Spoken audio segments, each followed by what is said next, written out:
we would like to recognize the Honorable Laila De Lima, the endorser of the third impeachment complaint, otherwise known as the Sabalia et al. Impeachment complaint, for her manifestation.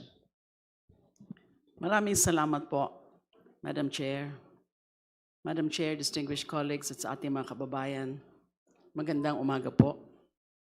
We are anchoring today's clarificatory hearing not on mere speculation, but on two verified complaints, the Sabalia et al. And the Cabrera complaint, both duly filed, endorsed, and found by this committee to be sufficient in form, substance, and in grounds. Ibig sabihin po, hindi ito basta-bastang paratang dahil ang mga complaints na ito ay dumaan sa itinakdang proseso at nakitaan ng sapat na batayan upang dinggin ng committee ito at umabot sa stage na ito, which is the clarificatory hearing to determine probable cause. At sa puntong ito, hindi na po natin maaaring isantabi ang mga aligasyon bilang haka-haka lamang. Hindi po ito gawa-gawa. Hindi po ito political harassment. Ito ay mga aligasyong may kalakip na ebidensya na nararapat suriin. At dito po papasok ang panunumpa ng isang lingkod bayan. Noong 2022, noong siya ay mahalal bilang pangalawang Pangulo, the Vice President swore that she will faithfully and conscientiously fulfill her duties as Vice President of the Philippines, preserve and defend the Constitution, execute its laws, do justice to every man, and consecrate herself to the service of the nation. Ang panunumpang ito ay hindi isang seremonya lamang. Ito ay isang malinaw na panata ng katapatan, integridad at pananagutan sa sambayanan.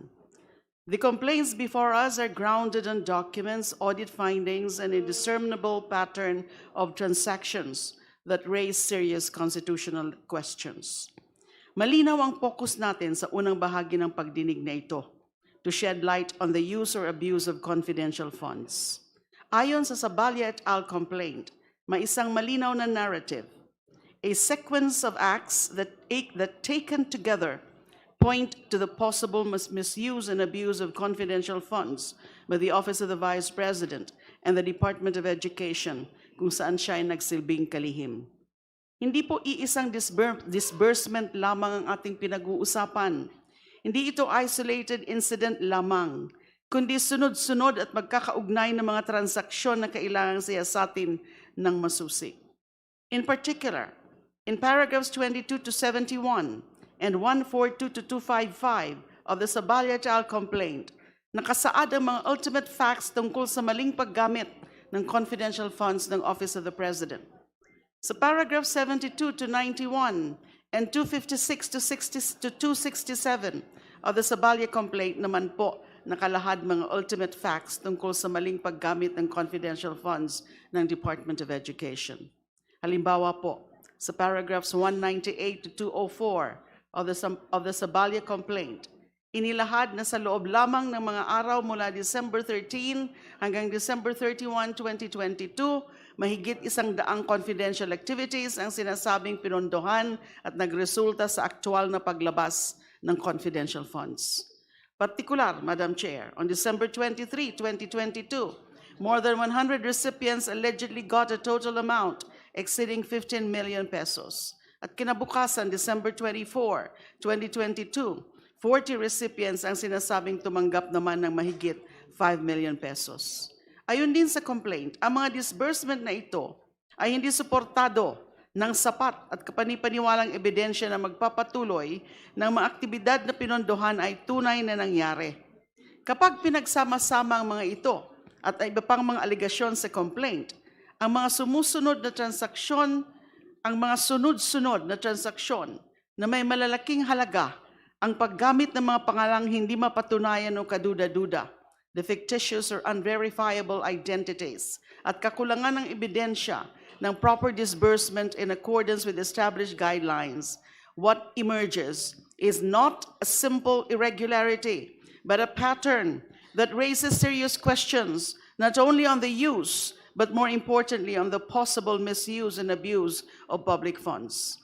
In relation to these ultimate facts, Madam Chair, there are certain matters which we need to clarify from the invited resource persons relating to how VP Duterte in conspiracy with Special Disbursement Officer Gina Acosta, Colonel Dennis Nolasco, Colonel Dante Lachica, and Ramil Madriaga, among others, committed a series of acts of malversation and a pattern of violations of relevant regulations pertinent to the use, disbursement, and liquidation of confidential funds.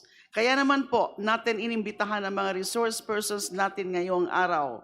Una, inimbitahan po natin si Attorney Cynthia Pantonal, the Notary Public, who notarized the affidavit dated November 29, 2025 of Mr. Ramil Madriaga, to present and identify the duly notarized affidavit of Mr. Madriaga, attached as Annex A of both the Sabalia et al. And the Cabrera complaints.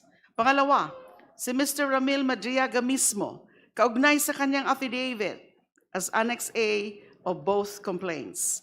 Pangatlo, si Ms. Marivic Pareja, ang archives custodian ng House of Representatives, who was requested to bring videos and transcripts pertaining to the hearings conducted by the House Committee on Good Government and Public Accountability.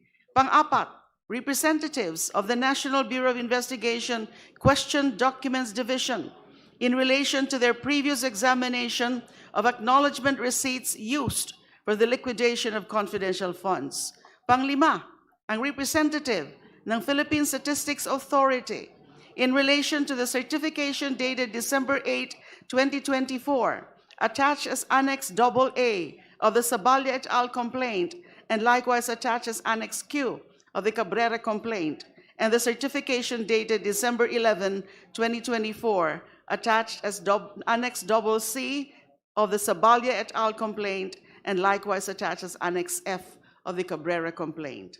Pang-anim, si Attorney Gloria Camora, ang team leader ng Intelligence and Confidential Funds Audit Office ng Commission on Audit, or COA, or ICFAO, in relation to the submissions of OVP and DepEd to the COA relative to the use of confidential funds. Naimbitahan rin po si Attorney Michael Wesley Powa, who, according to paragraph 269 of the Sabalia et al. Complaint, testified before the House Committee on Good Government and Public Accountability that he had previously received envelopes directly from Vice President Sara Duterte. He is also the signatory to the Department of Education's reply to the Audit Observation Memorandum number 2024-015 dated February 1, 2024, submitted to the COA on 17 April 2024, attached as Annex Q to the Sabalia complaint.